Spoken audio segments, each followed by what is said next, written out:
So yeah, we're still kind of new to this whole setup. We're doing discussion stuff lately, and today I actually contacted Grant last night and asked him very specifically, "Hey, do you want to do some Steven Universe stuff?" It occurred to me that I should probably ask you too, because you're the second biggest Steven Universe fan in the office. Yeah. Probably underneath me, because I own the art, I own everything. I've been buying everything of this show since it started coming out. I don't know about you, Grant. So I got the CD they put out. Oh damn! Yeah. And I bought my sister the art book. I did not buy it for myself, but I got it for her for Christmas. I got that art book like. I'd like to get the art book. I haven't made that a priority. I've got the one that still has a concrete in it. Was it? So the one with the controversy? The controversial one, yes. There's a character that was in the original art book, and I'm not joking you. That was. It looks like blackface. It was by a black artist, mind you. Yeah. They made a gem that was based off of concrete, and there's some stuff there. Even the description's a little okay. Yeah, but for some reason people are like, Rebecca Sugar hates black people. Like, she didn't draw it.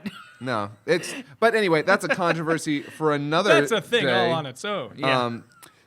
So today we're going to be talking about Battle of Heart and Mind, or Battle of Hearts and Mind. Change Your Mind. Battle of Hearts and Mind was the episode's called Change Your Mind. Yeah. The event was called Battle of Hearts and Mind. I don't know, but the episode itself is called Change Your Mind. Yes. I'm assuming that the event is something that Cartoon Network thought would sell well for when it's airing, and the actual name is the one that Rebecca Sugar wanted. I don't know. Tune in tonight at 8 and Change Your Mind would have been a pretty cool slogan. But yes. Do you think Steven Universe can't have a satisfactory ending?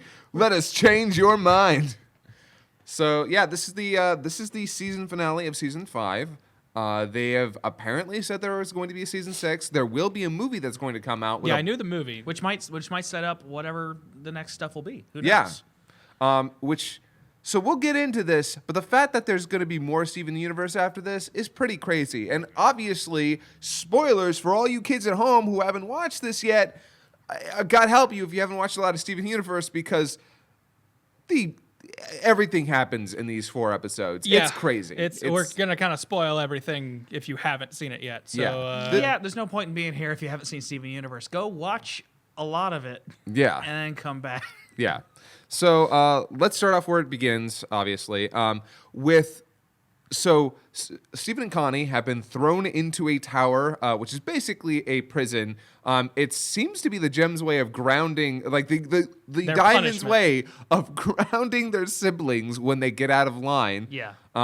Specifically Pink Diamond, because she was the troublemaker. Yeah, specifically Pink, because she was the one who seems to just step out of line far too often. Yeah, well, let's say troublemaker. Yeah.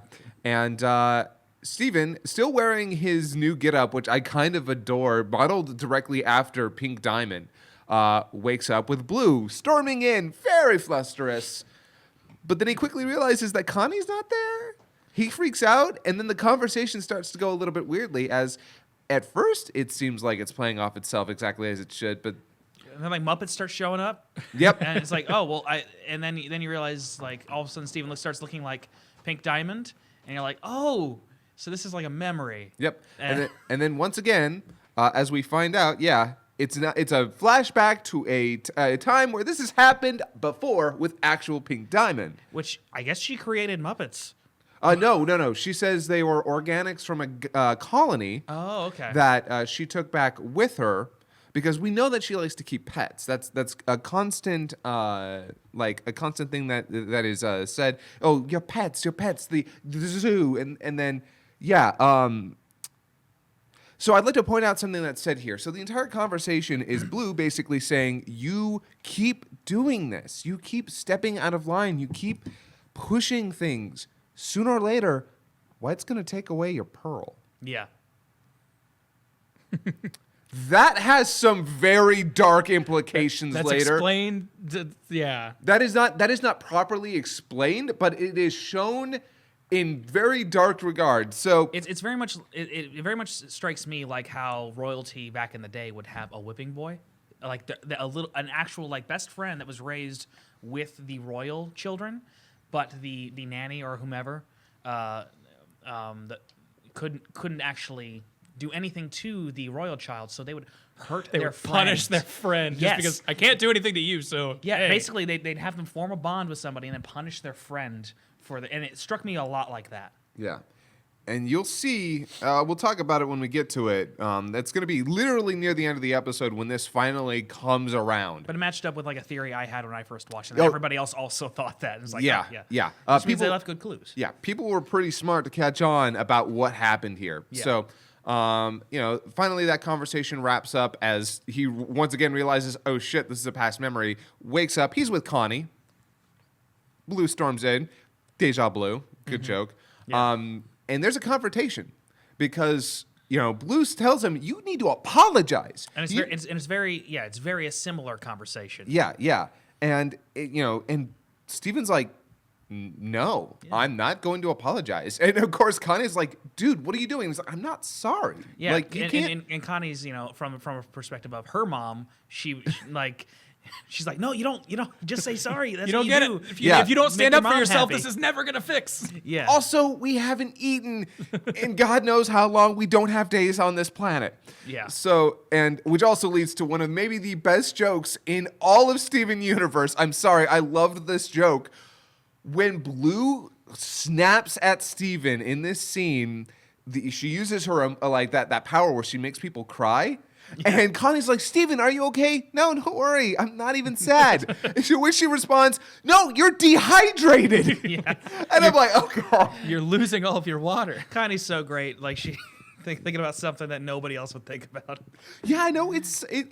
Because that is so her. In that scene, she's like, I know you're okay, but you're going to die from the dehydration. And something really important, I think, is that they have a very real problem of they need food and water to survive. And Blue is like, well, it's just another made-up problem. Like, because she gets really Irish when she's... Yeah, When she gets mad, she's upset. very Irish. By the way, I love her actress. Oh, yeah, I love it. Yeah, the voice actress for Blue shows a range of emotion here that is just, it plays so well with her character, with her relationship with Pink. Patty Lupondo's amazing as Oh, yeah, Yellow, yeah. too, but we'll get Yeah, there. we'll get to her. So finally, Steven reaches out to her, and he's like, you don't understand. I'm miserable. Yeah, he's like, this is why she left, Yeah. Like, Yeah, no, basically like- go like, you. How many times did you make her cry? Like, Yeah, how many times did you lock her in here? yeah, and like just making it clear, something that I think Blue already understood because she caved really fast is that like, no, this is abuse. Yeah. You're abusing her, and she left. And it's so we'll talk about this a little bit later, but the characterizations for the diamonds for me has always been kind of hit and miss. Not that I don't like their characterization, but I think it kind of flies in the face of a lot of their, pathos, because they're kind of murderous space rock Nazis. But I won't lie, the way they're written here, the communication between them and Pink, the relationship they had, works effectively because it's just this really sad situation where these Blue and Yellow loved Pink. Like, And they literally they don't understand what they're doing wrong. 'Cause Yeah. they live in a culture that tells them how to act. Yeah, that actively represses exactly who Pink is. yeah. And so their way of showing love, like often it was probably very genuine and nice for Pink, but it's And the thing that you notice is that they had no idea why they missed Pink. They had no idea what made Pink so good. They only remember that they loved her, that they miss her, and that they're she was funny. yeah. Like, They were angry that she was gone, but they didn't know why. They Yeah. didn't. All they knew is that she was gone and something was missing. And it wasn't until after they met Steven and they saw the same thing in him that they used to, but just didn't recognize, which was that Steven is a flawed but funny and caring person, and that made them happier. because when they're repressing their emotions and denying their emotions, they can't fully understand them and process them. Yeah, and that gets to Blue. Blue breaks them out, and is like, you know what, fine. But if we're gonna get your friends back, we have to go to Yellow's. And Yellow's not having any of it at first. Just she's sitting there like, "What are you doing?" "I'm getting my friends back." Without missing a beat, she's like, "What are Blue, you what- doing, Blue?" Yeah, Yeah. like I'm not talking to that one. Yeah. And a line that like legit just started making me cry was she prefers Steven. So yeah, that is a good line. I like Yeah. that line. It's subtle, but if you know what that If you get the baggage behind that statement. Yeah. Yeah. So yeah, you know what? Let's take a moment to talk about this because Steven Universe is a very interesting show. The reason that I got into it in the first place was because there's a lot of metaphor and analogies in play with all of its characters, with its dialogue, with its setting, with when she says he prefers Steven. That's kind of big for people who are big fans of the show because this reaches out very specifically, very intentionally to the LGBT community. Yes. There's no getting around the fact that this show is made to target that audience. There's no argument when when fucking she plays Garnet, Estelle. When Estelle did a concert doing Stronger Than You, there's pride flags everywhere. Yeah. And they showed this on Cartoon Network. Yeah. And it also, like, that line in particular serves a very underserved members of the LGBT community. Yeah. Speaking as someone who's not a member of that community, just an ally. Yeah. Very different And situation. somebody but- who's part of the community, I instantly recognize that, dead naming sucks. Yeah. Do not, like, when somebody wants to be the person that they feel like they are inside, and they ask you, hey, stop calling me a she. Stop calling me by my old name. Stop, treat me like the person that I feel I am. And they don't. That hurts. Yeah. It's frustrating, And- especially from your family. Yeah, and it goes back to that line where Blue says, "Oh, what's this? Another made-up problem?" Mm-hmm. She's not like Steven, and she doesn't understand Steven's biology is different. And she doesn't recognize that the world, that everything that they've been putting Pink and Steven through was making them miserable. Right. And because they just didn't understand what was the problem. Because they were raised in it. How do you know there's a problem if you don't have an outside perspective of how things could be better? yeah. And so there's a confrontation now between Blue and Yellow, which is a mighty fight, considering all things they're Oh yeah, I kind of forgot that they actually just They sort of fight. They duke it out. oh yeah, because it's great feels, too. It feels almost very uncomfortable though, because it feels kind of like a domestic. Well, thing. honestly, if I'm going to be honest with you, it feels like a couple of sisters fighting. And we're not going to dive too much into a domestic dispute here because I didn't feel that at all. I felt like, a little bit of that energy. well, that's but- because they're fighting, but you also know that they can't really hurt each other. That's so true. it's not quite the same. When they go at each other and they're like shooting blasts and stuff, they're like, okay, cool, that barely did anything. Like maybe I'll take damage, but I'll basically just recover instantly. For me, it's more like the immediate aftermath of that, where like Yellow is basically saying like our society is supposed to be perfect. We've been doing everything we can to be right, and then I can't remember if it's Steven or Blue or someone, but just yells, what are you looking at? Oh, Like, yeah. Steven, he's like, does this look perfect to you? With Blue laying on the ground, been beaten up by her Yeah. smoking from an attack from her sister over a battle of it's very emotionally effective. Yeah, like I think that's the more like effective part of it is Steven, because Yellow this whole time has kind of been the most, like, I know White is the one they're all afraid of, but Yellow has been kind of the primary antagonist through a lot of this series, and she has been portrayed as like the cold, like just like calculating, conquering hero, in contrast to Blue's emotional and Pink's more like fun, rambunctious. And what she yells, she doesn't yell that like this is I hate this or I hate. She's just like, this is what's expected of us. Yeah, and it's so when Yellow and Blue were first introduced. When Yellow was introduced, she was basically like, I want that planet dead, and I want to wipe it, off the star maps, and I want my weapon, and blah, blah, blah, and then done there. When we met Blue, it was this weird change of pace because at first you think, oh, wow, she might actually be a good guy. She might be a good person. She's not. She's an empathetic person. Yeah. But she's still working in a system that is actively harmful. Yes. And she defends that system. She stands up for that system. She believes that it is the right way for them to do things. But she's the first to crack because she's extremely empathetic. Yeah, she's empathetic. She realizes that people can suffer and go through pain. She feels that pain every day of her fucking life. Yeah. And she openly feels it, unlike Yellow, who represses it. Yeah. And Blue says, she was suffering in silence, and I know you're suffering in silence too. Yeah. And then Yellow starts crying. And such a great line delivered perfectly by Patti LaBelle is, Blue, stop. Yeah. Stop using your power on me. Yeah, And and then Blue's she's bawling. Yeah, and she's just bawling. And of course Blue's like, I'm not. Yeah. Yeah, I'm not doing anything. And she falls to like the noise that she makes when she realizes it's this very like Yeah. like it's oh man. She's probably never let herself cry literally ever. Yeah, no. It's a being who has lived thousands of years. And literally never let herself Yeah. feel her emotions. They had an entire song about it. What's the point of feeling, blue? yeah. Yeah. Which, by the way, while that song is okay, it's a decently made song that kind of took me a while to get into. The actual framing of that, what's the point of feeling blue and what's the point of feeling blue, is one of the best like play on words the series has made. And yeah, that comes back here. That finally comes full circle. That she starts crying. She starts finally letting it out and realizing that we are miserable. This sucks. This Yeah. whole fucking thing. Do you remember when we had sucks. Pink around and we all used to love each other and have fun? Yeah. Remember that? But even then, they weren't really Right, but- happy. Yeah.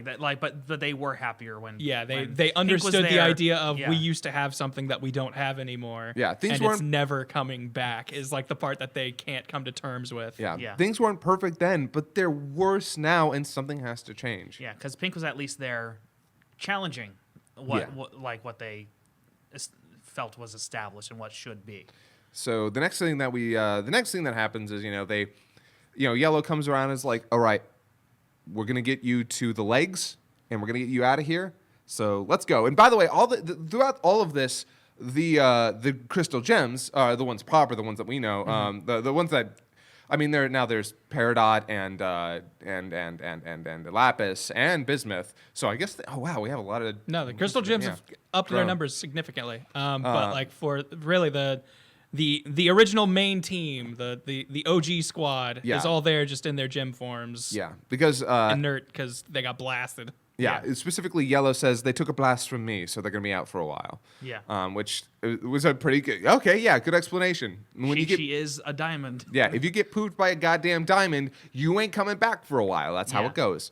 So they go to the legs, but White Diamond's Pearl shows up. And of course, she's all like, "You're not going anywhere." And that line is when I first realized, like, oh, that's not Pearl's voice actor. She Yeah. voices acts all the other characters, but she wasn't voice acting that one there. Yeah, I knew about that one when she first started talking the first time. I hadn't thought about it before, but right then I was like, oh, well, that timbre in the voice is not the voice actor for Pearl. Nope. Like, that's not in her and, range. And that's the first hint that something's very wrong here. yeah. And so, the Pearl's like, we have to talk about this. And of course, she lifts up. So the entire thing is that the diamonds, Pink had legs, Yellow and Blue had arms, White has a head with a torso. Yeah, that was one of those things where, like, as soon as I saw the legs, I was like, oh, it's going to make a Voltron. Yeah. Well, here's the thing. The first time I saw that Yellow had an arm, I was like, I know where this is going.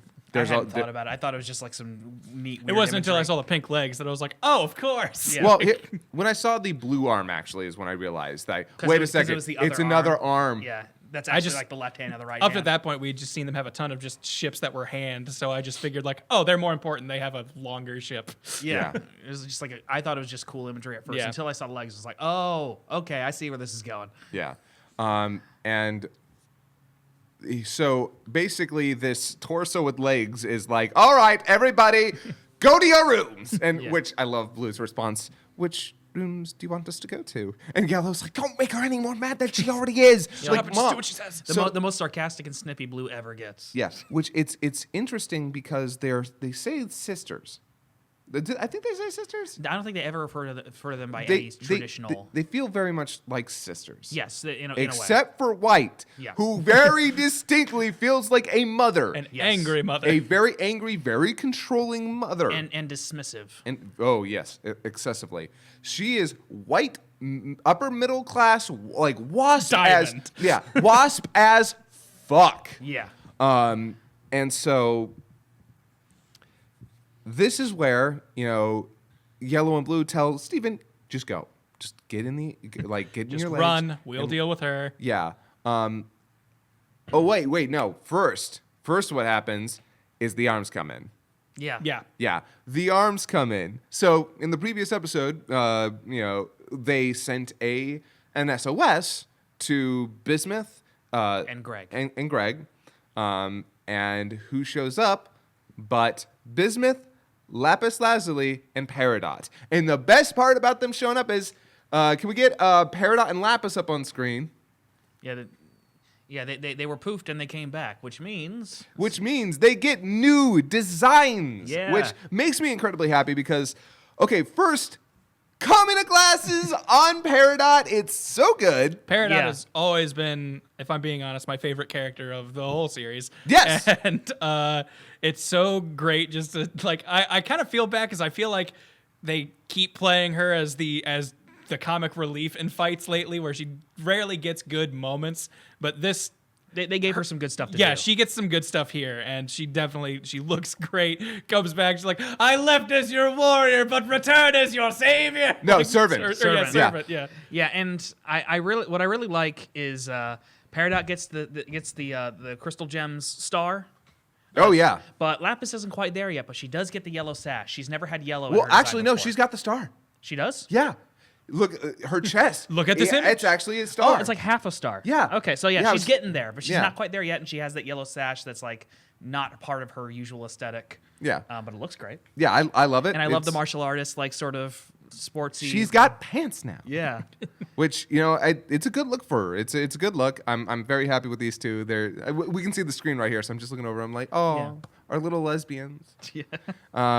If they don't fuse either in the movie or in the next season, I'm gonna be like legit sad though. That's the thing. That's like the biggest sign that like, oh yeah, they definitely have plans because they would have fused if this were the end because they know, but they're holding that off because like, all right, we're gonna give them a lot of stuff in this one, but we can hold that one off if we're making more. Yeah. So we will see them fuse. It's just a matter of when. But and we're about to get into some more fusion stuff here in a second. Oh, yeah. But so they show up. Pearl, I'm sorry. They beat the shit out of. Yeah, they punch the fuck out of this robot, and of course, blue and yellow are like, "That wasn't us. That wasn't us." No, Yeah, we no, didn't do that. Absolutely not. And White shrugs it off. It's like we have to talk about your demeanor. Yeah, and she starts floating off back to basically. She wants everybody to just calm down, go to the rooms. But Steven and blue and yellow tell Steven, take your friends. Get in the ships just and leave. go. Get in the goddamn arm and leave. And Steven's like, this is the first time since this whole thing went down that we have White's attention. No, I'm not leaving. We're talking about this. Well, and specifically, he says, Pink Diamond ran, Rose Quartz ran away. I don't want to do that. I don't want to run, and I don't want to keep fighting. Pink ran Yeah. away and Rose fought you. I don't want to do either. Right. I just want to talk. Yeah. Because he's learned that like, hey, that's not the answer to problems. Yes. Like if you can talk about it, you should at least try. And so when they actually, so basically what yellow and blue do is they use the ships to subdue this robot. They connect the arms, but it brings down White and Pink's ship. So basically, Steven has an opportunity to talk. And one important thing is, and this was a really subtle thing, but Yellow tells Steven, take a knee. And he takes a knee, and then that makes the big ship robot also take a also knee. take a knee, but also take a knee has a lot of baggage. Yeah. And he takes a knee and says, "We just want you to listen." And again, it's another thing. It's a shout out to the Black Lives Matter movement. Oh, really? Okay. That's how I saw it when I saw it the second time. I could see that. I think it's a very subtle. Oh, yeah, take- yeah. The taking words, a the words knee. "take a knee" and "we just want you to listen." You know what? I'm considering the writers for this. I'm actually going to say that is a possibility. I think that's even probable. I'm very curious. I would love to hear how the writers. That's what I saw there. Yeah. Because this thing is just filled with Oh, it's yeah, no, this just laced with definitely goes out of its way allusions to to, yeah. Yeah, it's chock full. So, and finally, Blue, Yellow, and Steven all talked to White about the fact that, you put us under way too much pressure. Yeah. Every day we slave ourselves. And Yellow says, I do what you ask me to do, and I do it all perfectly, but it's too much. And they're not being aggressive. They're not saying if you don't listen to us, we'll fight you. They're just being just open like, and "Hey, honest, please." and they're saying it pretty like calmly. Yeah. Like, Yellow has the great line of diamonds are hard, but we're also brittle. yeah. Yeah. Like you put too much on us and we will still break. Yeah. And Blue, oh man, Blue's like, look, I know I wasn't made to be happy, but it's so hard to do this job that you've given us when we're miserable. Yeah. And it's like, oh, fuck. Yeah. Like, first of all, that is a great message for everybody to learn. You want people to do their job well? How about they're not miserable at their jobs? Yeah. Your job isn't being happy, but if you are miserable at your job, you won't do it well. Yeah. And say, if you're not being paid well enough to live. Yeah, like lots of things. Yeah, like if there's things that were reducing your quality of life, you're going to do worse. Yeah. In life. So, and it's a very neat scene. It's a very effective scene. Of course, White is not having any of it and shows off a power that is very creepy. Like this is one of the creepiest powers in the entire show. Basically, mind controls both Blue and Yellow, turning them completely white, white and gray. I let my purifying light in them to get rid of all their flaws, is the way she describes it, and it's horrifying. Yes. Yeah, and like, I think it's an extension of, it's not quite a one-to-one thing, but like she seems based off of the aesthetic of like Metropolis, the old-ass film. Yeah. Like science fiction film, maybe one of the first ever. And like it's sort of just that idea of just, a society that's heavily controlled and almost mechanical, and like she exerts her control over other people and forces them to be like her. And this is when the fight begins, the real fight, because now White Diamond's got control of this whole robot, and like the main core of the crystal gems are all still poofed. They start falling. Steven goes after them, and he tries his best, and it's actually a really neat. It's a real cool cool where he sequence. makes his shield, he starts surfing on it. Yeah, and then he finally jumps to grab them, and he's got him in his arms, but he's falling. He has Amethyst. Yeah, Yeah, he starts with yeah. Amethyst. He gets Amethyst, and he begs her, "I need your help right now. We have to save everybody. If we just do this together, we can save them." And then they fuse into Smoky Quartz, one with the new design, and two, completely not knowing they could do that. Yeah, and if we can throw up Smoky Quartz. Yeah, so Smoky Quartz new design. So it's actually very, very, very similar to her old design. But it's changed to like show off Amethyst's new design before we even see it yet. Yes, which I find very interesting. We actually get to see hints at everyone's new design here. Yeah. Yeah. Before we like really see it for like when they're on their own. So Smokey doesn't seem all that different here. We've already seen Smokey. They got a whole episode dedicated to themselves. It was pretty fantastic. So so Smokey comes out. They defuse, and I love the line is so dumb, but the delivery is so good because the actress, "I'll be fine." Yeah. And I'm like, God damn it! The voice actress for Amethyst knows how to deliver the worst puns in a way that still sounds In interviews, Because it sounds like she knows and she doesn't give a shit. Yup. Also in interviews, I swear to God, Amethyst is like her voice actress is not doing a voice. That is just how she talks. Yeah. She's not. This seems very natural to her because I think this is just who she is. Yeah, and it's almost like Amethyst knows it's gonna be a joke that'll annoy somebody. She kind of gets a kick out of it. So, but that being said, before she throws Steven over to, before that, she throws Steven over to Pearl. He grabs Pearl, and I love the line, "Come on, Pearl, dance with me." Yeah. And he does the whole thing. They fuse.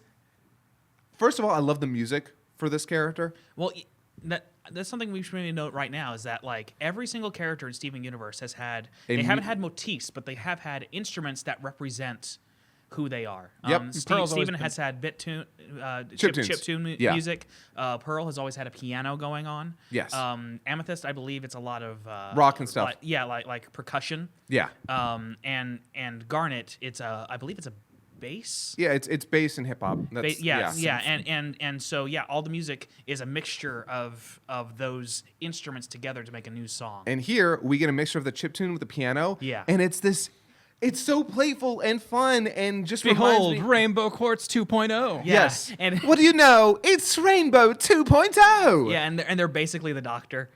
They're fucking Doctor Who, and I love it though. Yeah. And so, okay, multiple things happen in this Very scene. campy British. Very campy British dude playing this, apparently, according to the creators, non-binary character. Yeah, I believe so. And that's Rainbow 2.0. Funny enough, Rebecca Sugar said a long time ago that if Steven and Pearl ever fused, it would be Rainbow 2.0. Yeah, and I guess that makes sense. Yeah. So it's Rainbow Quartz 2.0, Rainbow 2.0, either way. Presumably because there was a Rainbow Quartz when Rose and Pearl Yes, fused. exactly. Yeah. So you have the parasol there. You have And also, Pearl's the person. Sorry, Pearl's the person who least divorces Steven from Rose. yeah. And least divorces that relationship, and so it makes sense that when she fuses with Steven, that it might be something that's different from that, but very same name. Well, if you look at them, they've got 2 arms, 2 legs. They've still got the 4 eyes because they see things differently. But they're so They're so compatible and in sync. yeah, and it's kind of very interesting. And I love everything about this character. I was very happy with seeing Yeah, that. the moment they showed up on screen, everything and the delivery again on that's 2 stones with 1 bird, and I'm like, That's pretty good. you're Doctor Who, you're just Doctor Rainbow Who, And that means inadvertently Pearl participated in the punning. yeah, no, and so they unfuse, and then we get the new Pearl design, which we've talked a little bit about. This new Pearl design is Great. it's splendid. You put it in here. Oh no, did I not get an Pearl? image for Pearl? Oh. Well, Pearl sports that sweet jacket that Rainbow Yeah, basically does. it's like cut off. Yeah, I was trying- It's got 80s shoulder pads, and it's so gay. It's Yeah, great. yeah, it's a spectacular design. I'm actually kind of in love with it, and yeah, it's the gayest that Pearl has ever looked. I smiled pretty hard at Pearl just saying, I'm real excited about the jacket. Yeah. No, I'm particularly excited about the jacket. Yeah. Actually, I would like to show that design at some point. Yeah, no, just go to the Yeah. Steven Universe wiki. They'll have it But on here, display. we can go back to Rainbow Quartz real quick because I saw like a series of tweets, I believe, or Tumblr stuff, where people talking about how all of Pearl's fusions, most of them at least, have a very flamboyant like showmanship aspect to them. Yeah, and theatrical. they were connecting that to the idea that like maybe that's in like deep inside. Pearl wants to be seen. Pearl doesn't want to be a Pearl. Wants to be seen and heard and like to show off. That? I can't tell if you see that or not. If it's a blue '80s jacket, it's Yeah. the one. Okay. Yeah. That's I can see it from here. That's it. So yeah. And I thought that was I'm not sure how much the creators thought into that, but I thought that was a pretty good take on like Pearl is kind of a show off. Yeah. Like I think that's obvious at all times. With all the things that Pearl does, Pearl likes to show off. I also didn't get. Okay, you're gonna have to find Garnets as well. Sorry. did you? Yeah. Yep. Look at her. Check Yeah. out that jacket. Yeah. and it's great. Yeah, she's got, and I think those are like, they look like jeans. Yeah, they're very close to jeans. Like Yeah. she's Embraced Earth culture. Yeah, and frankly, she's kind of adopted like the style of her crush. Actually, remember the episode where she goes chasing after a Punk Diamond, Yeah, that's as what we I like to call her.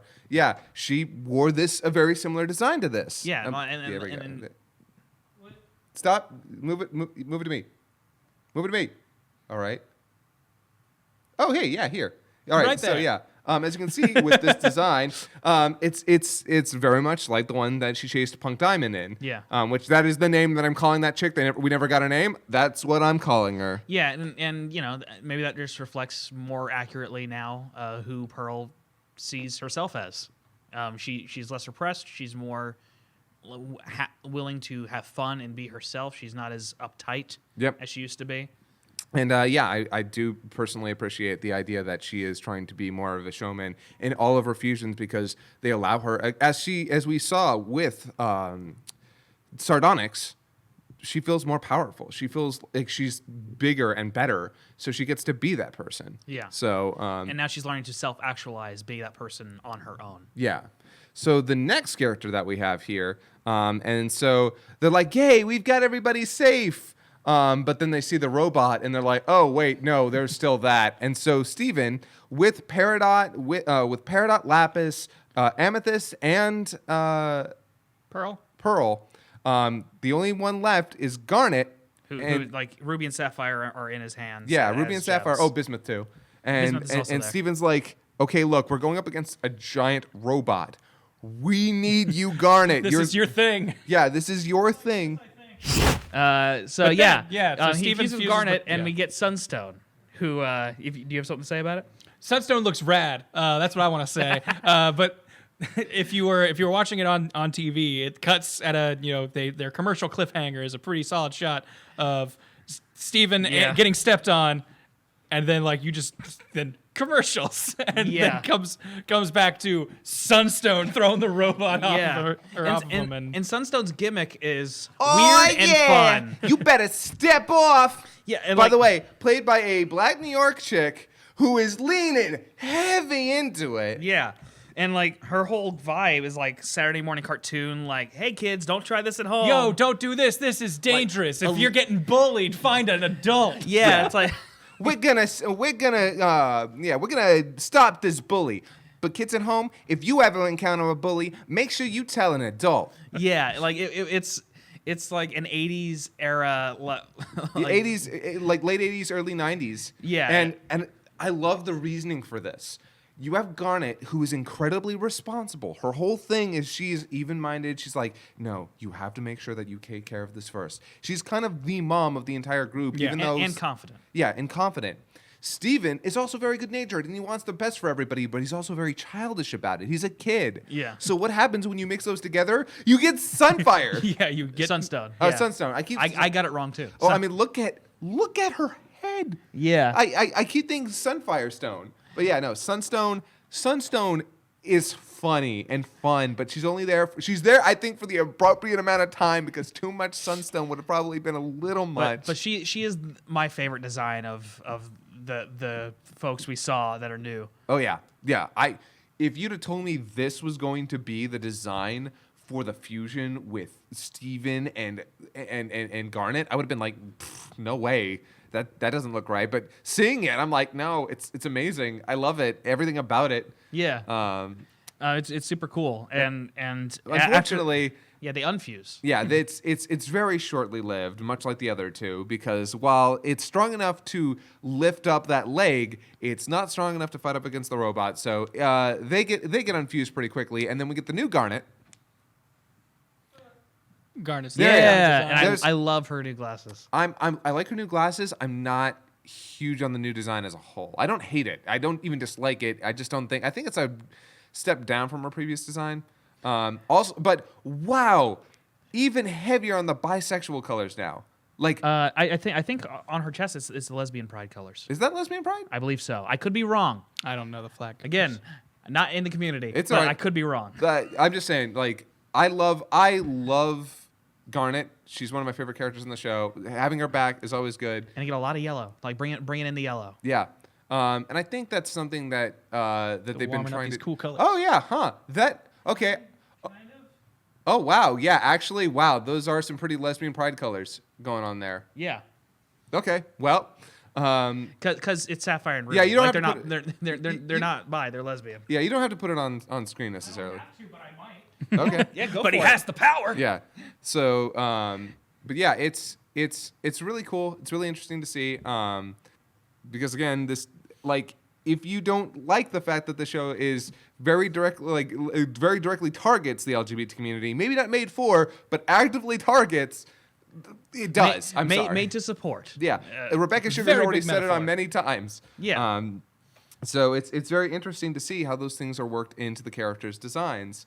And Yeah, this is easily my favorite Garnet design thus far. Like all the new character designs are my favorite versions of these characters now. I mean, I definitely prefer Pearl's second design over her first. Oh boy. Yeah. Well, and you know, again, like I always think it's an upgrade. Like Yeah. whenever we get a new design. But yeah, speaking of that, so we've focused a lot on this. So Yeah. yep. Good shit. Yeah. So yeah. Works right to me. So let's move on.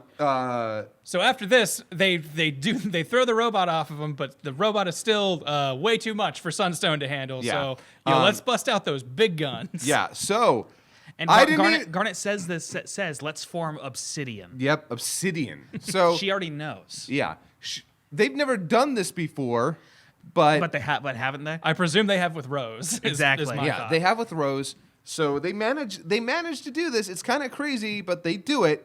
They form the. I love that Steven does the monkey to do his dance. Oh yeah. Yeah, they do a little cheerleader thing. Actually, I don't think that is the monkey, even though. I mean, either way, he it does looks goofy very dance. much what Johnny Bravo would call the monkey. Yeah, but yeah, so it's really funny. They fuse. It's acrobatic. It's pretty crazy. It's silly, but it's Steven Universe. Yeah. And they create Obsidian, Yeah, which Yeah. is fucking. which is a Which- goddamn Yeah. anime monster. Yeah. By the way, the way that, Evangelion monster. yeah, the arms when that arm comes up, and then so many more arms come up. I'm like, holy shit. Yeah. And by the way, when I saw this sign, I went, oh, because does the design look familiar to you guys? Well, I mean, it's on the mountain. Yeah. Yeah. Like I never realized that before. It's the but, house. like, Yeah. Oh, yeah. No, I mean, look at it. It's Yeah, a, but it's like- a multi-armed woman that's giant. Yeah, that's. But totally- apparently, other fans are like already knew that like when they all fused together, like that's what it would form. Yeah, whatever the oh, mountain yeah. Was. And I was like, oh, hey, look, it's the thing that Yeah, they no, live in. we all, man, you gotta get in on the SU theories, dude. I haven't hung. Isn't Obsidian what that one guy saw from the coast or whatever? Actually, that might be. Could be. Yeah. That the big theory that what's his name that they read a story on or whatever in the library? Oh yeah, the history episode. Possibly. Yeah. But yeah, Obsidian like literally has lava inside of her, or Yep. them, however you refer to it. Yeah, the hair. Yeah. Oh it's, yeah. It's a really cool design. Yeah, if you told me that I was gonna fight that thing in God of War, I'd be like, That said, this part has an excellent visual gag with they do the fusion. They're towering all over their friends. I think They're like, Paradox "It's screams, huge." "They are huge!" And then the camera pans out and you see like she does not even come up to the knee of this robot still. yeah. By the way, this is going back real quick, I just want to highlight. Speaking of Peridot, when Sunstone comes out and Peridot goes, "Unbelievable," and then Sunstone goes, "You better believe it." Okay. yeah. Paradox response to that is perfect. It's amazing. But yeah, like the Oh, robot's also, still huge. I want to point something out here. When I was watching this, I had subtitles on because stuff was going on in the background. I want to make sure I didn't miss anything. And sinister music plays when when this fusion's coming out. And the music here is not like any of the music that we've heard in Steven Universe. I feel like it is Shadow of the fucking Colossus music that plays Yeah. during this part, and it's nuts. which is fitting because She's climbing Obsidian climbing. a giant robot. I was wondering if it was intentional, like legitimately, because I'm watching this happen. The music's playing in the background. I'm like, this is Shadow of the goddamn Colossus. By the way, now Steven has what? Cool thing a fan just pointed out. The design's different than the one on the mountain because it's mimicking Steven's hair. The one on the mountain has Mimics curly Rose's hair. Oh, that's Mimics awesome. Rose's hair. Oh, that's neat. That is really cool. That's great. Yeah. But yeah, I was just gonna say now Steven turns into a giant woman. Yes. Now Steven is in fact a giant woman. All It all all he wanted to comes do. full circle. All I want to be is a guy who gets to be. Okay, we're gonna have to rewrite that one. Yeah. But yeah, so it's a pretty cool scene. Unfortunately, so I sort of like this running theme of the mega fusions basically being Yeah, like very Monsters. quickly. very very quickly dismissed. Oh, because here's the thing. So the first time that we see Alexandrite, I think that's the name. Yeah, when all the crystal gems, Yeah. OG crystal gems fuse. yeah, when they pretend to be his mom. yeah. You don't even get to see the fusion happen. Mm-hmm. They just show up like that. We're all sitting here like, oh, so that's how you're gonna do it. Yeah. And I loved that. And I love here she shows up. And you don't And- see like you just see things starting to. Well, yeah, and that's cool. But she shows up and then she's immediately defeated. but yeah, she she does- gets them most of the way there. Yeah, But yeah. She serves her purpose, but is no match for this enemy. But before that happens, Bismuth get like jumps into action, and so does Lapis. Yes, Bismuth yes. gives Connie, Connie a brand new sword, Brand new sword. which we don't have a picture of, and also Peridot has a trash can with her. Trash can lid with her that she just That flies floats around on and tells Connie to grab on. You know, I'm just imagining Bismuth like, sorry, I would have made you a shield, but I was too busy making a sword. And Peridot's like, don't worry, I've got it. Yeah. I also just really like the imagery here of just like the two Air Force units coming in we've got Peridot flying and Lapis flying with holding Bismuth and Connie they're respectively. using the weapons to like carve the legs. And the big ol' X/ from Chrono Trigger. But they get smacked down. Peridot catches Bismuth like at the last second with her telekinesis. Also, this is literally the worst place for Lapis, because I was thinking that to myself. Lapis is incredibly strong. Like in When terms there's of water. in terms of raw power, Lapis can beat any single one of these the crystal gems if she's got water. Yeah, on Homeworld that doesn't matter. Yeah, on Homeworld she's not that strong. I mean there is water on Homeworld, but not a whole lot. Yeah, not readily available. Yeah. So Like it's mostly in the diamonds area. Like we saw water. yeah, But and so in this environment she can't fight as effectively, which I thought, okay, yeah, that's good way to balance out a overpowered character like Lapis. Just take away, put her in an environment where she Where can't she's use not her near the powers. ocean. Yeah, which it makes sense. Yeah. So they get her into the eye, or get basically the whole Garnet, Pearl, Amethyst, and Steven go yeah. into the eye. Let's just say the OG crystal gems. while Connie is still climbing up. Yeah. And so they get in there, and we get to see White again, and she's accompanied by the newly hypnotized Yellow and Blue. Whiteified. Yeah, whiteified. And it's a creepy scene because They do the classic creepy thing where the villain is talking and all of her puppets are also talking with her. And with the same voice, yeah, with it's the super same, creepy and unsettling. yeah, and they're like, you can't do this, like, and they start trying to talk to her. Oh, and that line where it's like where White's like, "Oh, your friends are so funny." Is that what they're what supposed That's to be? what they're supposed to be. Funny. And then she zaps Garnet. Oh, not Garnet. Amethyst yeah, first. Amethyst. Yeah, Amethyst By the first. way, I do that line. Is that what they're supposed to be? Funny. Yeah, and like there's a little bit of sinisterness in that last like funny, but And it's a great villain of just being this tone of like a kind of disappointed but still like, oh honey, like mother. Yeah. Of just like, this is like, I'm gonna fix this again, I always do. she's almost Mother Gothel from Tangled. Like, Yeah. like I mean- in terms of like jabbing at you, not Yeah. quite as mean, but like just sort of. Yeah. Well, it's not openly like there's no anger in the line. It's just these are the facts. You need to get with the program. It's the voice a parent does when they know they're right. Extremely condescending. Yeah, and just like why are you getting so mad? Like, hey, Yeah. I'm just here to tell you what's wrong. It's Yeah. amazing. It feels good when you do it. Yeah, Tyler, resident dad, says it's a fantastic feeling. But yeah, it's like she's being super condescending the entire time. Yeah. And it's creepy and infuriating. Yeah. Yeah. And it's so this whole entire thing is supposed to be one total huge parallel.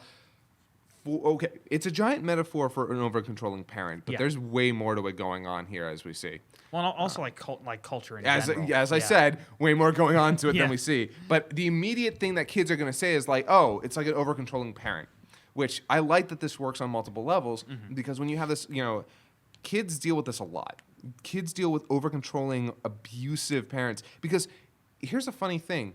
You would think that being over-controlling isn't abusive, but it wholeheartedly can be.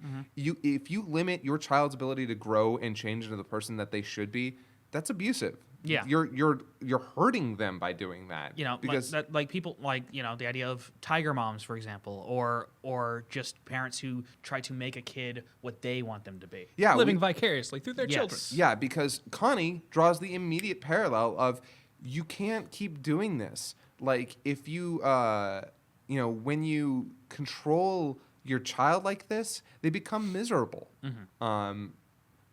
And it's a very good scene. The entire point of it is, hey, you can't keep doing this, or you're just going to surround yourself with misery. What you think is right isn't something that you can just push on other people to the point where they basically become mindless slaves. It won't work. Yeah, and like White takes control of all the Yes. crystal gems that aren't Steven. And oh my God, the things that she says to Steven. Yeah, she starts going into him. Yeah, like saying like- oh, well, these are your pets. You surround yourself with lesser beings to make yourself feel better about yourself. Because you want to be the best of the worst.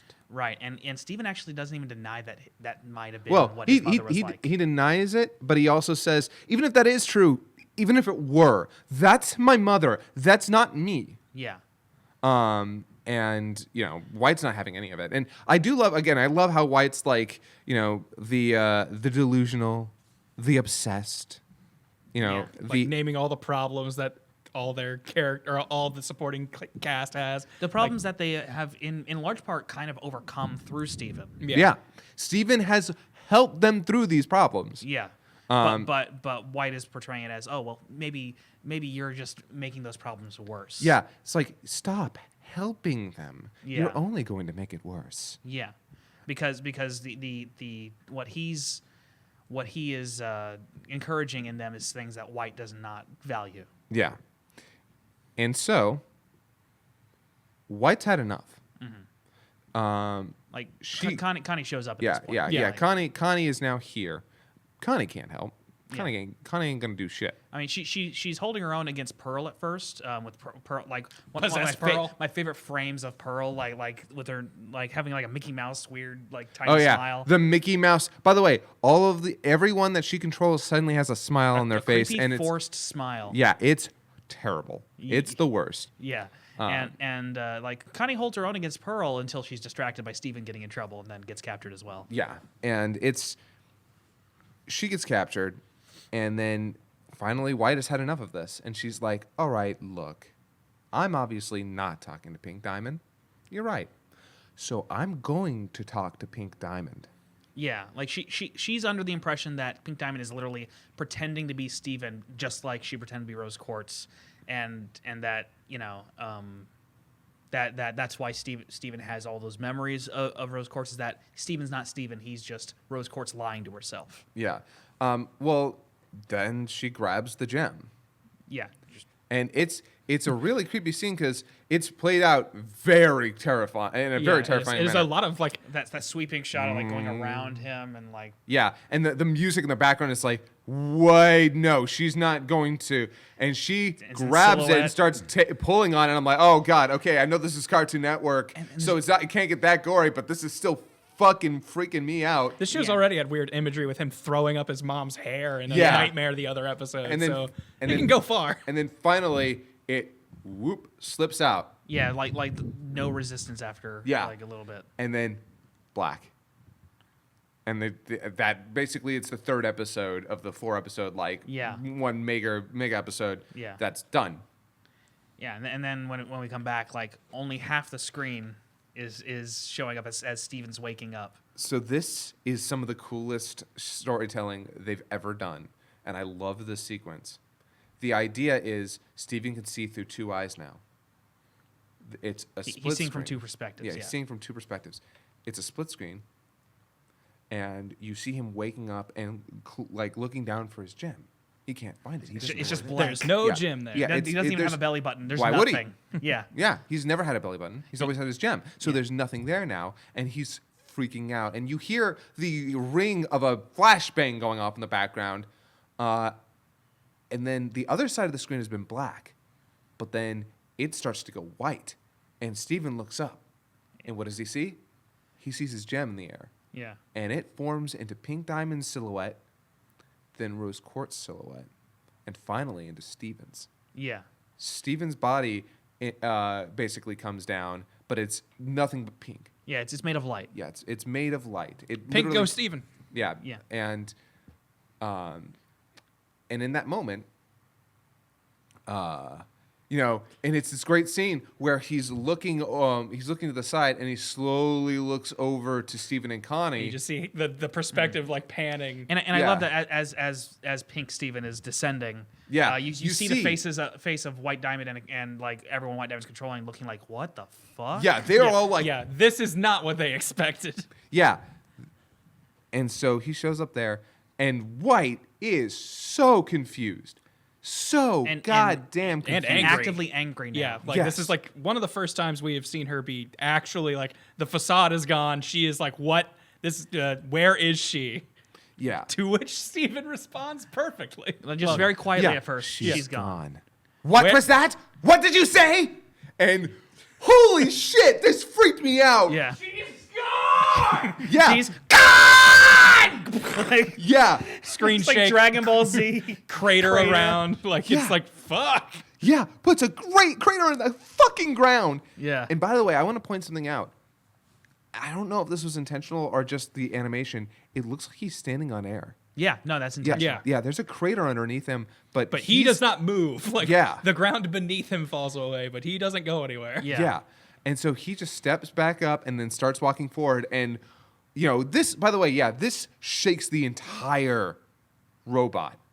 Yeah. It cracks the floor. Yeah. So, by the way, this should tell you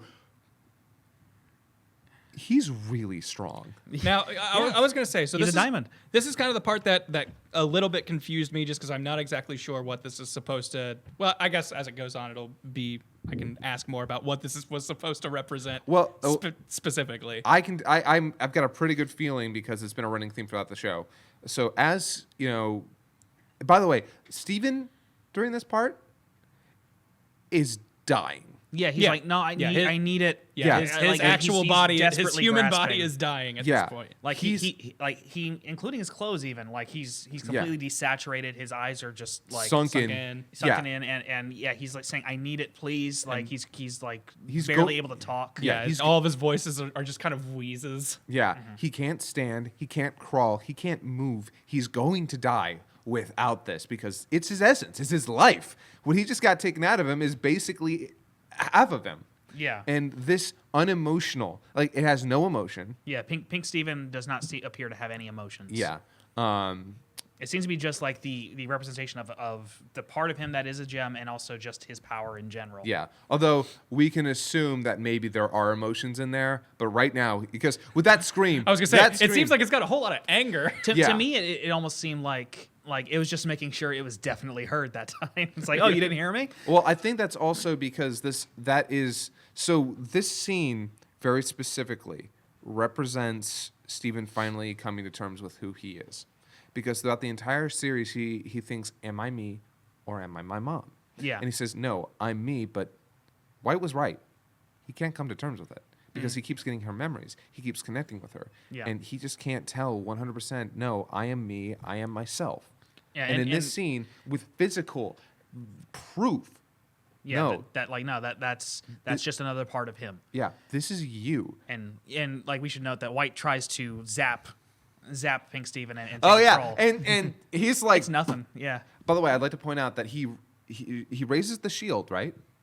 Yeah, yeah. Well, it looks different. It does Yeah. not look like his shield. It does not look like Steven's shield. It's like sort of almost like a digital. Like, yeah, which is perfect because It's not Steven. it's not fully Steven. Yeah, this it's is only this half is of it. yeah, this is the unrefined. This is the essence of Steven. So it's just this weird polygonal shield. Yeah. So Which I would love if the next, because we don't see the shield ever again after like this stuff. I would love if the shield has a new design when it oh comes yeah, back. I'm suspecting we'll definitely have a new design, but I don't think it's gonna look like the one that we saw here.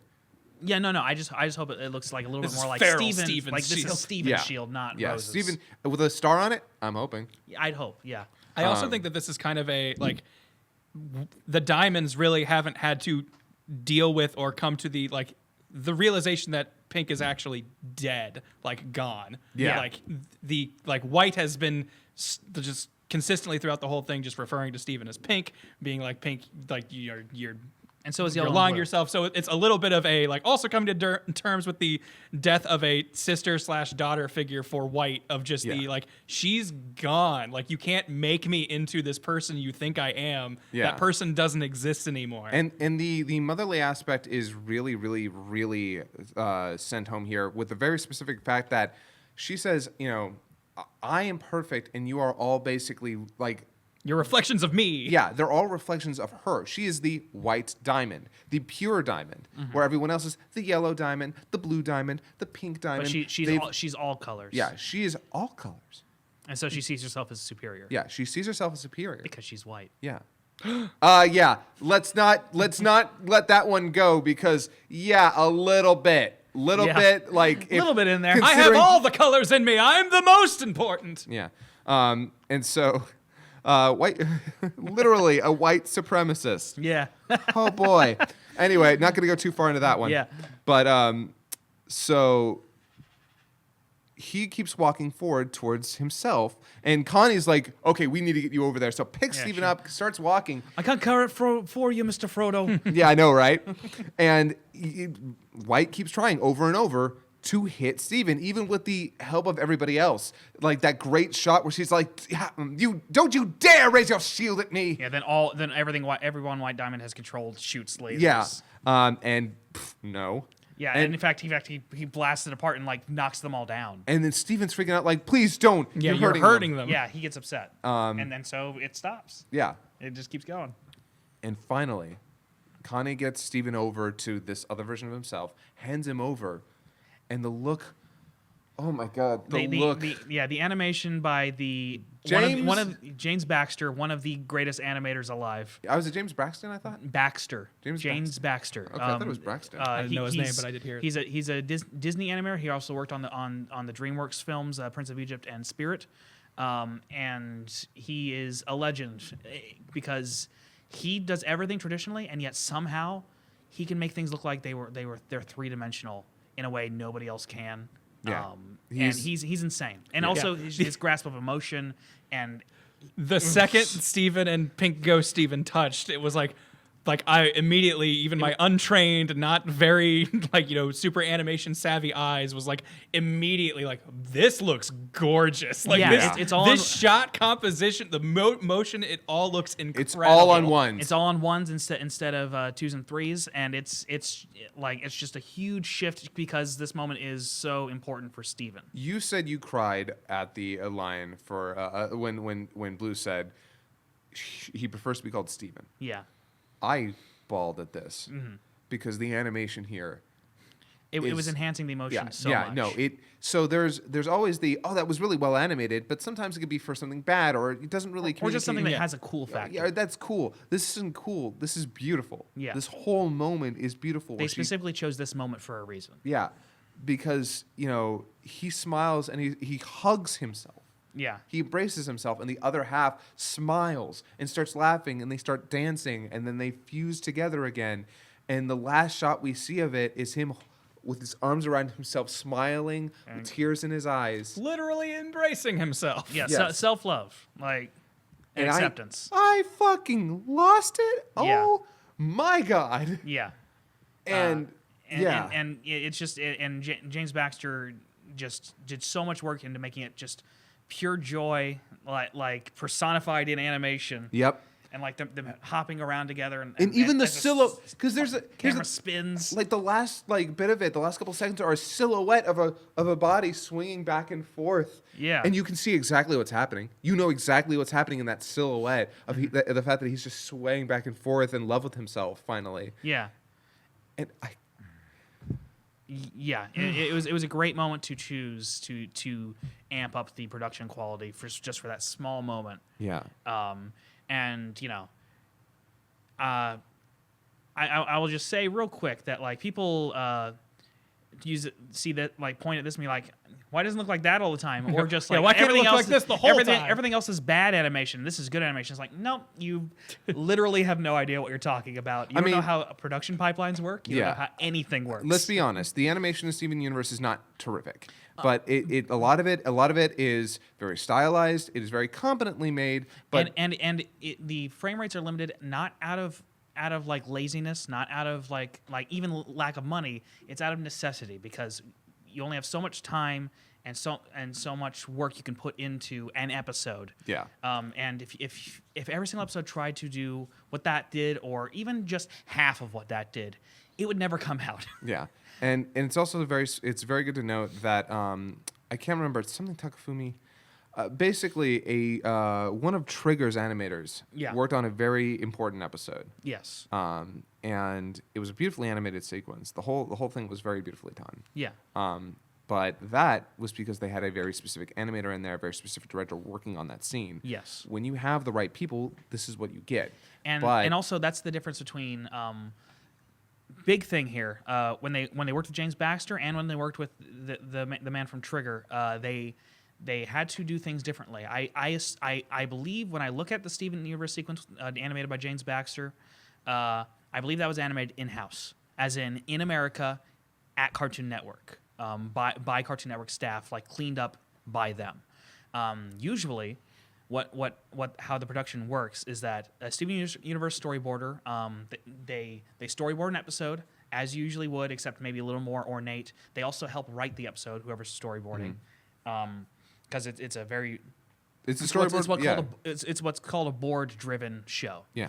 Storyboard artists are extremely important because they make the storyboards, and then other kinds of shows might have rough animation that's made first, and then they send it off to get cleaned up. They just send the storyboards overseas to most likely a Korean studio, and the people at Korean studios can also be very talented, but they are working on a deadline. They have to take on a lot of projects at once, and they can only do so much. And so you will see mistakes in these kinds of shows.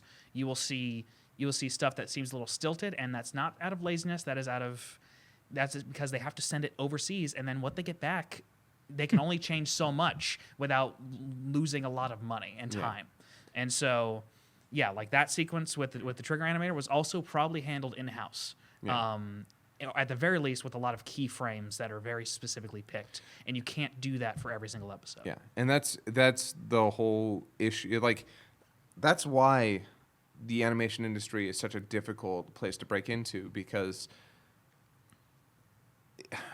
So, do you remember? Was it Detroit Metals? It was some show. It was this beautifully animated show that was on Disney XD.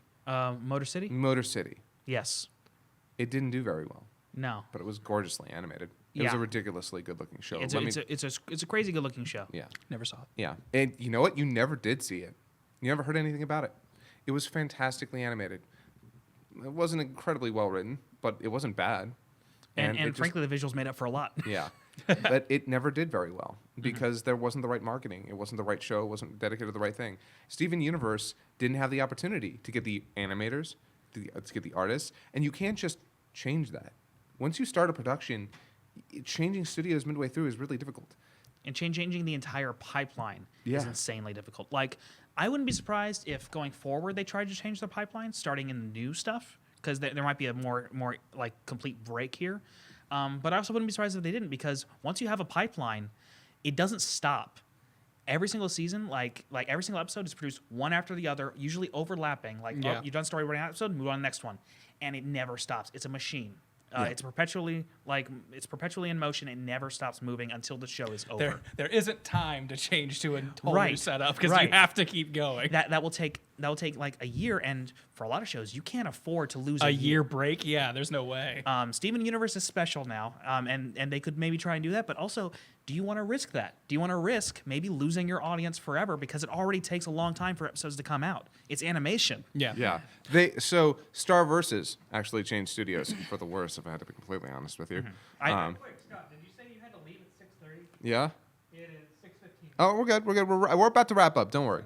Yeah, well, we may have to stop talking about animation and Yeah, get into the story Okay, again. so Anyway, point being, anyway, if you say Steven Universe animation is bad, you probably don't know what you're talking about. You can have your opinions on it, but don't make definitive statements. yeah, I mean, it's not terrific. As a guy who's in love with the show, it's very limited, but it has a lot of intentional style choices. Some of its character and its use of the animation that it does is effective most of the time. Yeah. There are times where it definitely could be done better, but it does its job. Yeah. And it tries to put the focus on what it needs to put the focus on, and Yeah. that's not always visual like consistency. Frankly, they don't give a shit about if the characters look consistent from one episode to another. which is and that depends on your preference. It's inherently subjective. anyway. Episode. Yeah. Yeah. But back to change your Yeah. mind. So, sorry, Grant. You basically. So Whatever. I'm here with two animation nerds. I'll listen. So White's freaking out, having a total fucking fit. Like we because- always are. Yeah. Yeah. And Why do you keep acting like a child? Yeah. That's what she says. yeah, it's like, Because I am a child. Yeah. What's your excuse? And that line embarrasses White Diamond, and she starts blushing.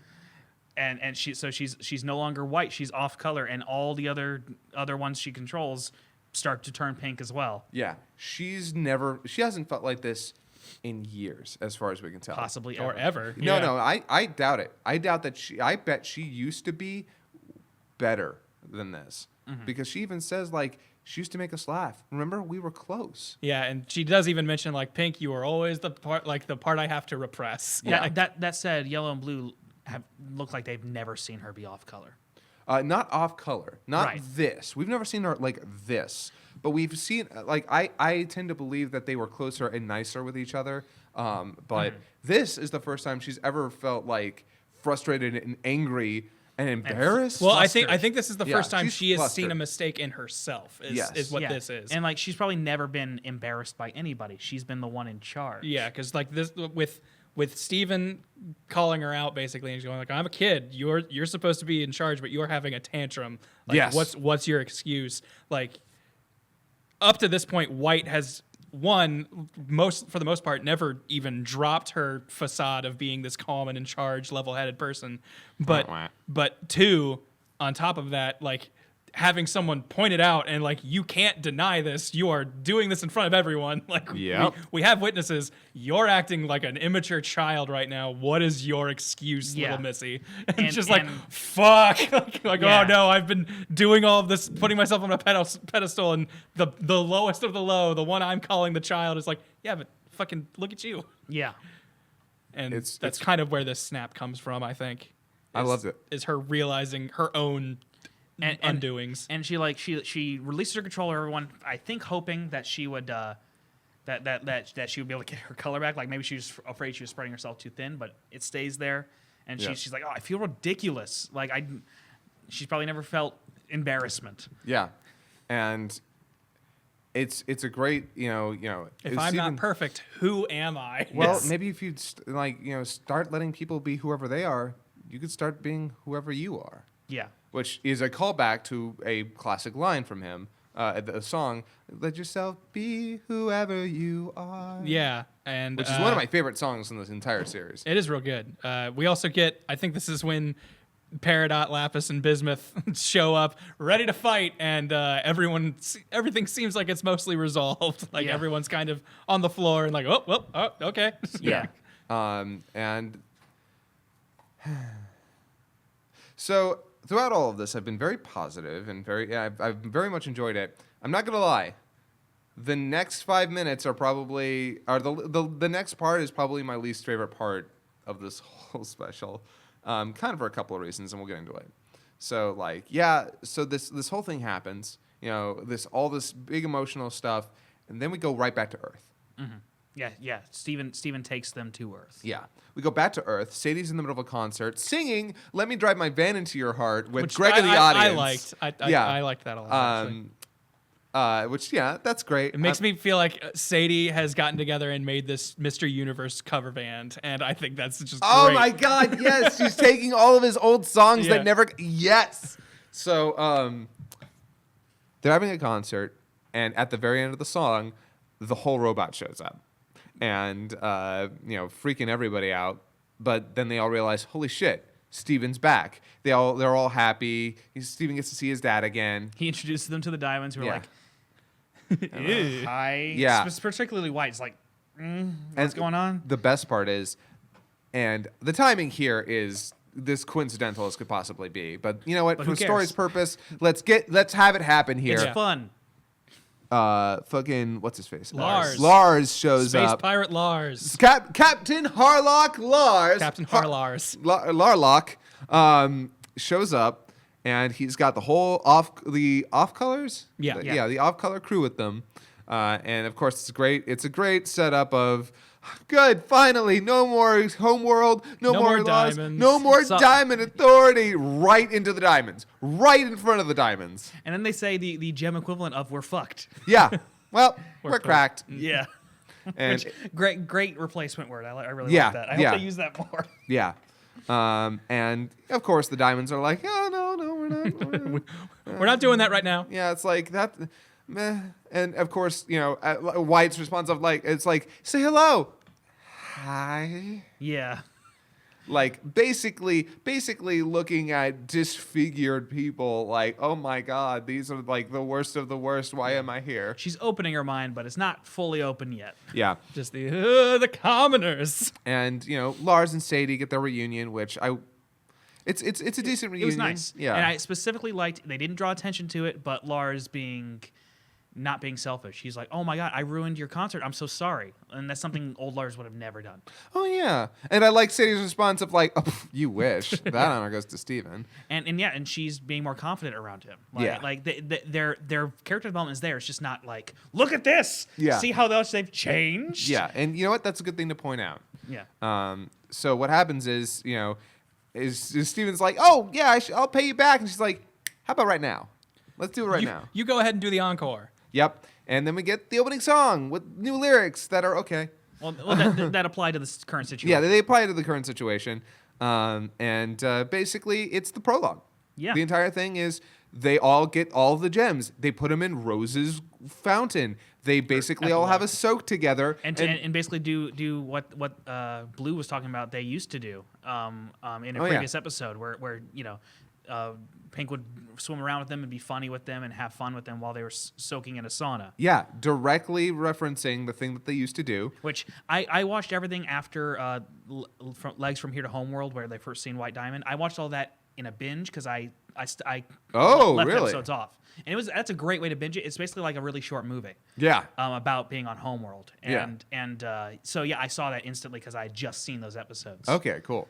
So they uncorrupt all the gems. Now they Yeah. all look. They still have. They hints, still have- Yeah, They're they, still misshapen. yeah, they still have hints of their corruption, but they're back. Yeah, they're cognizant again. They're sentient again, and they're not like, it doesn't undo what the damage, but it does help. Yeah, we don't get any dialogue during any of the segment. No. It's all the music that plays in the background. It's and we get No to see, mention of the cluster. I mean, I guess you don't have to. The cluster's just kind of itself now. Yeah. We also got no mention of the human zoo. But I'm sure that'll be. Yeah. It's just They're operating as skeletons normal. now. What they're operating as normal. but they can bring them back later. Yeah. If we want to bring the humans back, This that is- would be this show that awkward. brings stuff back constantly. Yeah. Yeah, like the shot of Pearl and Garnet watching everybody come back and crying made me cry. Yeah, Bismuth jumps in to hug I can't remember the name, but the person that she specifically was like, what happened to Yeah. her? Oh, I'll have to check that. Yeah. That happened. I've seen this episode 3 times, and I haven't noticed Wow, I that. only watched it once and I caught that, Mr. Big Fan. Wow. Jasper comes back and is ready to fight, but then just looks around and is like, All right. It's kind of And then Amethyst fucking comes up, Amethyst, yeah. the perfect character for that. I was like, all right, who's gonna talk to her for? That's good. Yeah, That's it's good. I was It's afraid great. it was going to be Lapis. I'm not going to lie. I was worried they were going to like try and make them reconcile, and I don't think that's no, that wouldn't something be that should okay. happen. They might deal with it later. Yeah, I'm fully comfortable with them finding. But you have to dedicate an episode Yeah, to that. exactly. Yeah. It's something that would It's- need time. It is a sexual assault Yeah, analogy. exactly. It needs to be- Not sexual assault, actually. Just Really? a, no, an no, abusive no, relationship. no. That's Just just an abuse analogy. Yeah, there. yeah. No, that was an Um, abusive relationship. Okay. Yeah. Then I recant that, and it's an abuse analogy, and that needs to have an episode dedicated to it if they're going to address it. They kind of already did. Like they kind of addressed the problem, and then Lapis has gotten beyond it. Whether or not, They haven't ever addressed Jasper. Yeah, they- Yeah. Repenting and yeah, becoming a better person. yeah, the redemption arc for Jasper that. That's out there ready Yeah, to be taken if we need it. Yeah, I'm okay because I was hoping that it wasn't going to be a redemption arc where she was going to be unbubbled and then turn around. Now that everyone is, it would be really fucking weird if she didn't calm down and like she's got a reason to stop being this crazy. Well, and Jasper like sort of just like sinks into the water, almost kind of embarrassed. Yeah. and that seems to How do you think she's going to respond to knowing that Steven's a pink diamond? Yeah, that'll be a because big she one. was furious when she found out that her diamond she was might destroyed. be like really weird about it and be like all right, you're my boss now. I want her to be all fucking Cinderella with them. Yeah, like, it'd be great. It's not like you're my boss now. Steven. Yeah, it's not like you're my boss now, but I'm not going to go anywhere because someone's going to protect you, and I'm not going to let these losers do it. Yeah, but I there's a lot of fun stuff they could do going forward. Yeah. But Centipedal gets to we come should- back. Yeah, Centipedal comes back, and we should probably just get to your problem with this. Yeah. So the ending is out on the beach, which is not my problem. It's a cute little ending where he's like, "Hey, Yeah, let me the sing song- you a song," which and is that's that song. Like I actually started bawling. Yeah. After that. which is all about like you may not like me, you may not respect me, but give me Don't a even chance. have to love me. Yeah, you don't have, but give me a chance to change your mind. Yeah. And that's the song that it goes out on. Yeah. So all in all, these 4 episodes, which make up basically one giant episode, is stupendously made. Yeah. Because it, by and large, like TLDR, this is a fantastic tornado of metaphors, analogies, and And sometimes just the story. just the story. It's got so much going on. There's so much heart. There's so much that it has to say about itself, meta-narratively, socially. Yeah. There's so much going on here. There's so much emotion and passion that went into this to talk about very serious subjects. 90% of those subjects, I think it handles, for the most part, very competently, very beautifully. It may not go as deep as it could, but it handles some very serious subjects.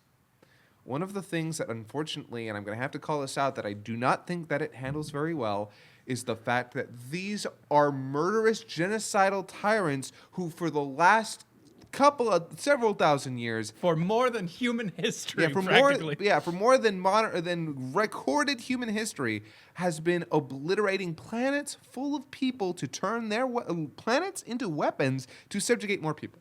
Yeah, and I will say the reason I don't have a problem when it comes to blue and yellow, because they portray blue and yellow as As just following orders, Mr. Sympathizer. And I absolutely have a problem with blue and yellow, but continue. they're portrayed as they literally do not understand what the problem is. Yeah. They've been raised to understand that, like, this is normal. Yeah, it's not so much an I was following orders. It was this is what our this is all I have literally ever known. Yes, this is like someone they- telling you tomorrow it's- that it's- every insect you've ever stepped on was sentient. Yeah, and- it's not like, like, hey, I recognize them as the same as me. I'm gonna fucking kill them because I want it. Like, it's not Yeah. that. It's they literally don't comprehend what the issue is. Yeah. And they know, here's the thing. So that's almost a good analogy, except they know they're sentient. I was gonna they say know, that they the know di- they're the difference is people. they did know. Yeah, they knew they were people, and they did it anyway.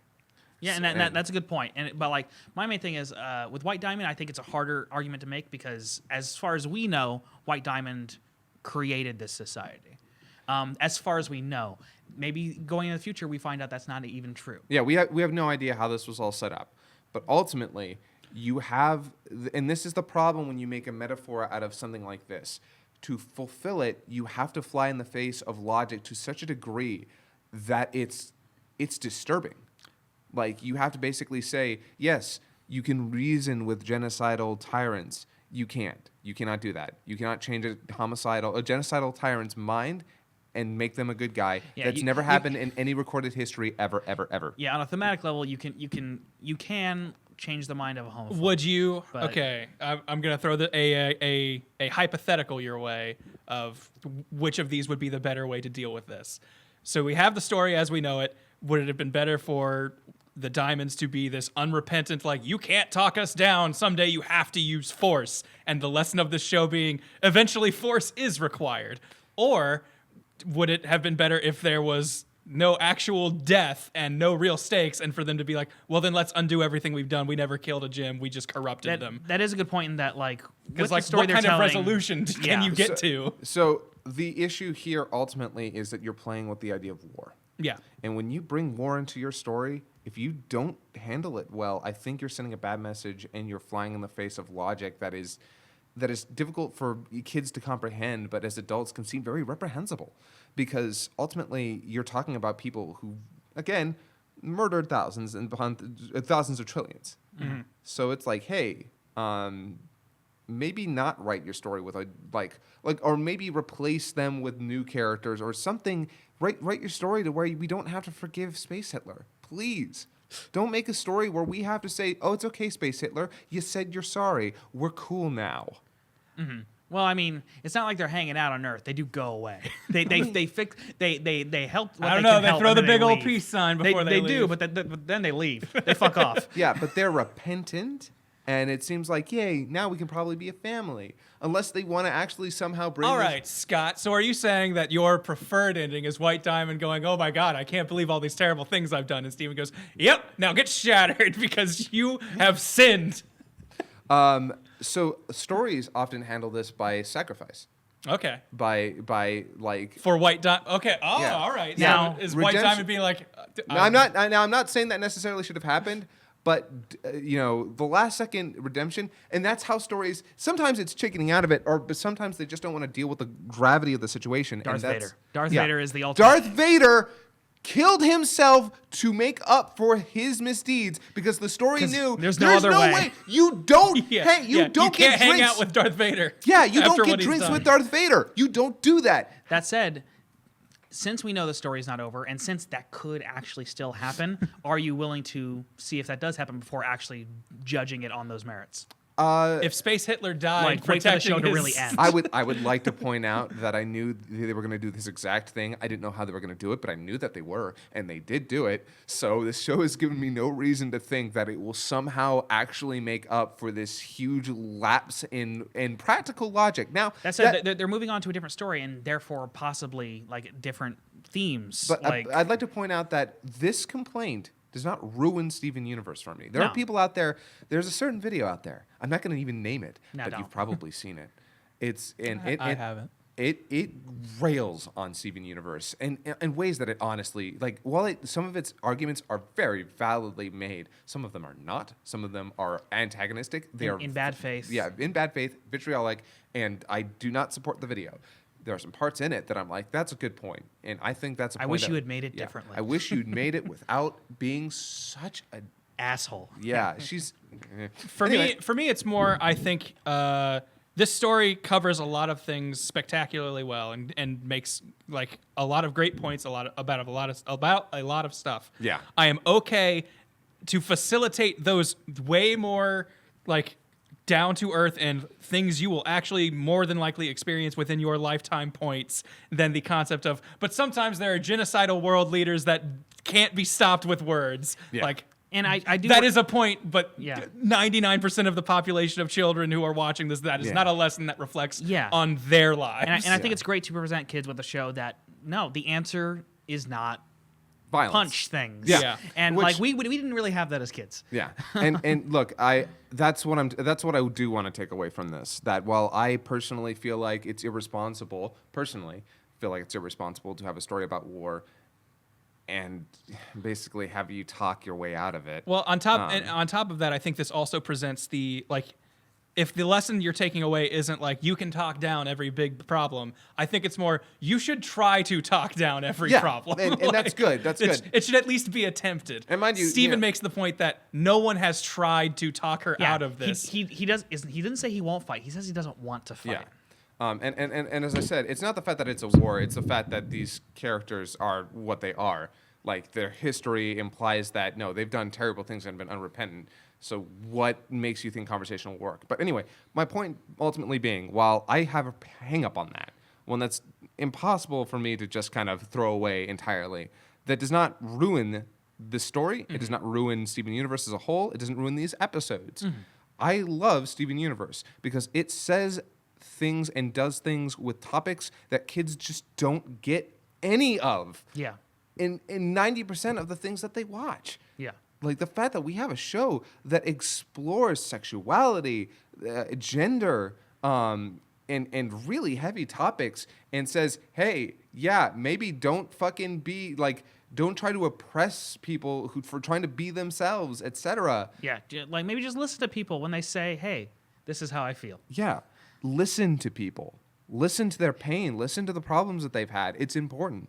Yeah. Like when people are just like, hey, this made me feel this way. Don't be like, fuck you. Yeah, Yeah. And I don't feel that way, so that means that's wrong. Yeah. I still think one of the most powerful lines in all of Steven Universe was when Pearl was talking about how, like, you know, how worthless she was by comparison to Rose, and just Steven just goes, "Is that how my mom made you feel?" Like, just Yeah. the idea of like, well, no, you're so. I just think you're so great. It's like, no, you're taking this the wrong way of tearing yourself down. And I think there's been a consistent thing in the show of like, no, Rose was not. She was Yeah, better she- than the others. She was not perfect. She still grew up in that culture, and Steven did not. And that's why Steven can change things. Which is good to show you that generations improve upon the last. Yeah. As long as someone makes an effort. Yes, and Rose did make an effort. Yes, and then she was not perfect, but she tried very hard. And that's why Steven looks back and says, "My mom did a lot of good things, but she did a lot of bad, and I'm gonna try to not do the bad that she did." Yeah. And that's what. Fuck, that message is important. Yes. Like, I am really like, I know that I spent that time like, hey, this is bad, but I hope like it's obvious that I think there are so many good messages that are well told in the story. Yeah, the good far outweighs the bad. Yeah, the moment that I fell in love with the story was that when it had the balls to explore sex in a way that was so cleverly done. Of the, hey, do you want to? Should we stop? No, I want to keep going. Yeah. Like, fusion isn't always a metaphor for sex. Sometimes it is. That's where I was going with the thing with Lapis and Jasper, Yeah. where you can absolutely see it as like that sort of thing. Yeah, but with Connie and Steven, it's a relationship. Yeah. And when he says, "Do you want to keep going?" That's the way of saying like, "Hey, do you?" Are we moving too fast? Yeah, This are is we making you moving- feel uncomfortable? And that's good. That I was like, "Oh my god." What a wonderful way. Because everyone says, but they're kids. That's gross. And I'm like, okay, first of all, kids. It's not actually sex for one. Yeah, it's not actually sex. It's a metaphor for sex. Grow up. And it's all about like, hey, this is experimentation. Kids do this. And Kids also, like they're experiment they're 13. yeah, 13 and 14. Yeah, but more they importantly, think about that. yeah, but more importantly, it's they probably will think about sex. But again, it's not sex itself. Yes. But it is something that is a metaphor for it. And when you were that young, and trust me, if you don't remember being horny as hell when you were a teenager, you're fucking out of your gourd. Or asexual. Or asexual, yeah. Yeah. Okay, yeah. If you're asexual, then that's different. Yeah, that's a different thing. Yeah, if you're asexual and you didn't feel, then yeah, that makes sense. But if you, It's good to note that in this conversation. yeah, no, Fair enough. absolutely. But if you don't think, unless you were asexual, that you weren't horny as a teenager, then wow, okay, that's incredible. There's but, some biology that Yeah. But Kicked in late. yeah, kicked in late because I remember being a teenager, and so do all my friends, and sex was on our mind. And I like the fact that this show finds a way to talk about it, to be like, hey, Without being crass. without Like, being crass Yeah. or gross or weird. We got Big Mouth for that. Like, Yeah. and I like Big Mouth. I think it's cool to get down into that gross nitty gritty because I also remember And all also of that show's for adults. That show is for adults. Yes, this is a show for kids that wants to take a mature, respectful but creative look at puberty, sexuality, gender, Just oppression, relationships in relationships. general. Yes, Yes. the entire show is kind of about relationships. That's why Fusion is so fantastic. It stole from Dragon Ball and then improved on its concept. Yeah. Like remarkably so. Fusion through dancing. Yeah, it used the tropes of Dragon Ball in a way to tell a very different kind of story Yes. with a very different meaning and with very different goal. And part of that's just someone took something that they loved as a kid and made it their own because that's what creativity is. Yeah. And so I love Steven Universe. I loved these episodes. And even though I do have problems with the fact that it wants me to forgive Space Hitler, I think these episodes did a terrific job at wrapping up the season.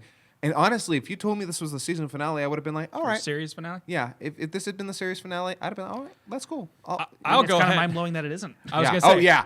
I'm gonna go ahead and go on record and say that the movie is the thing that is definitely coming next. Yes. And there is at least word of another season. There's word of another season. Apparently, some people have said that's happening. Okay. Storyboard Like- artists has specifically gone out of their way to say like this is not like one guy was saying, hey, this episode was my goodbye to the show, my goodbye to the show, not the show's goodbye in general. Either way, how I'm Which- looking at it is the movie will come out.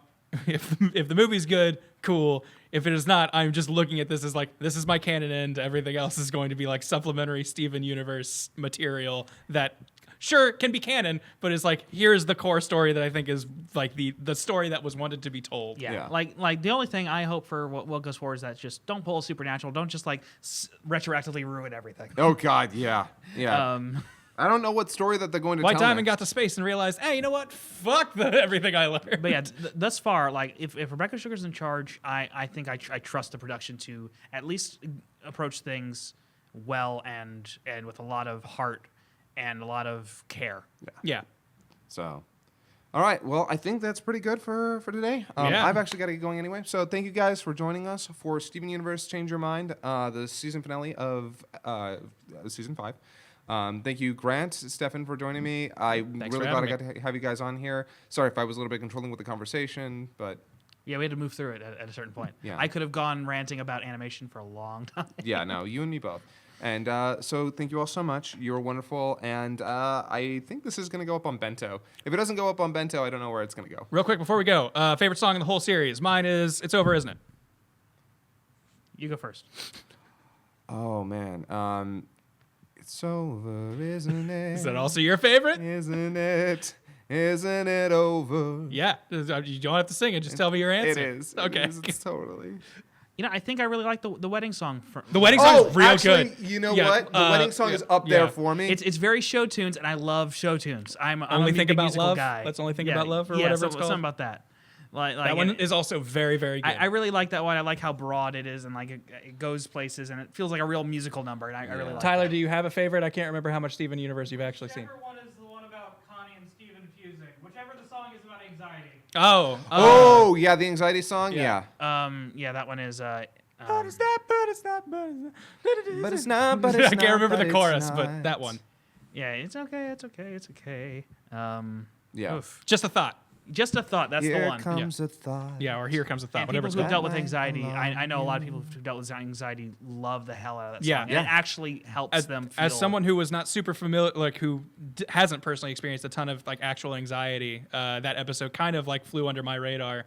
But all of my friends resoundingly loved it. So. As somebody who was recently diagnosed with anxiety for one particular reason or another, yeah, no, I love that song. And you know what? I've had people who don't like that song.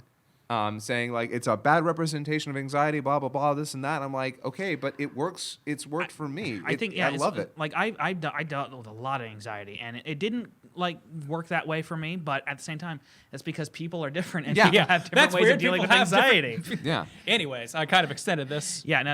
It's fine. No, hey man, I love Steven Universe. I love talking Now about let's Steven talk Universe. about favorite episode. Don't actually think about. We need to actually wrap this up. All right. Love you guys, and you have a wonderful night. And The episode where Peridot and Pearl are making robots against each other. That's my favorite. May your chin be your guiding key. later. See you, everybody. See ya.